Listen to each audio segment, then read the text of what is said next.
নমস্কার বন্ধুরা, welcome to Babli রান্নাবান্না। আজকের রেসিপি লাউ ঘন্ট।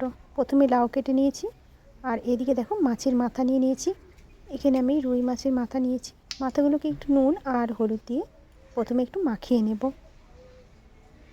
সামান্য পরিমাণে হলুদের গুঁড়ো আর নুন দিয়ে দিলাম।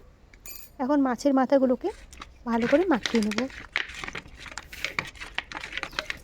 আর মাছের মাথাগুলোকে আমি একটু ছোট করে খণ্ড করে নিয়েছি। এতে করে মাছের মাথাগুলো ভাজতে বেশ সুবিধা হবে। কড়াইয়ের মধ্যে দিয়ে দেবো সবার প্রথমে সর্ষের তেল। তেলটাকে একটু গরম করে নিয়ে প্রথমে মাছের মাথাগুলো এক এক করে দিয়ে ভালো করে ভেজে তুলে নেব।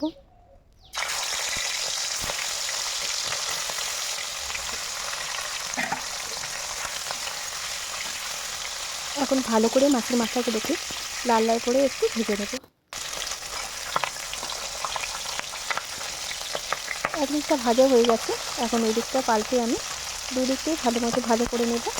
মাছ ভাজা হয়ে গেছে। এবার দেখো মাছের মাথাগুলোকে আমি একটু থালার মধ্যে নামিয়ে রেখে দেবো। মাথাগুলোকে একটু লাল লাল করে ভেজে নিয়েছি। তেলের মধ্যে দিয়ে দেবো দুটো শুকনো লঙ্কা আর দেবো গোটা জিরে, দুটো তেজপাতা দিয়ে ফোড়ন দিয়ে দেবো। তারপর এখানে দেবো আমি বড়ি।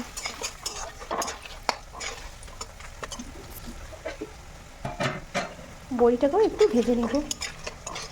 লাউয়ের মধ্যে ফোড়নের সময় যদি বড়ি দেওয়া হয় বেশ একটা সুন্দর গন্ধ বেরোয়, আর খেতেও কিন্তু বেশ সুন্দর লাগে। এবার দিয়ে দিলাম কেটে রাখা লাউগুলো আগে থেকে আমি কেটে ধুয়ে জল ঝরিয়ে রেখেছিলাম। লাউটা দেওয়ার পরে ভালোভাবে আমি একটু নাড়াচাড়া করে নেব।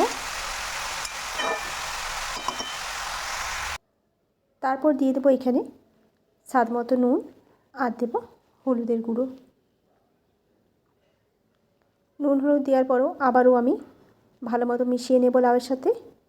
এখন ঢাকা দিয়ে রান্না হতে দেব কিছুক্ষণ পর আমি ঢাকনাটাকে খুলে দেখব।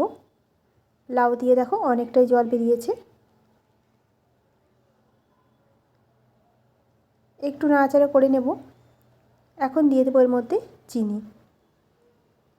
তারপর দিয়ে দেবো 4-5টার মতো কাঁচা লঙ্কা বেটে রাখা কাঁচা লঙ্কা। আর দেবো এখানে দেখো জিরে বাটা।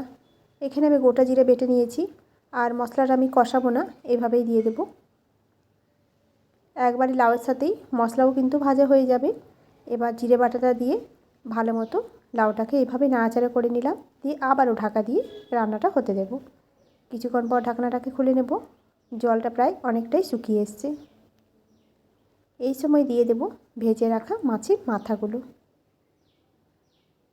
মাথাগুলো দিয়ে এভাবে নাড়াচাড়া করব।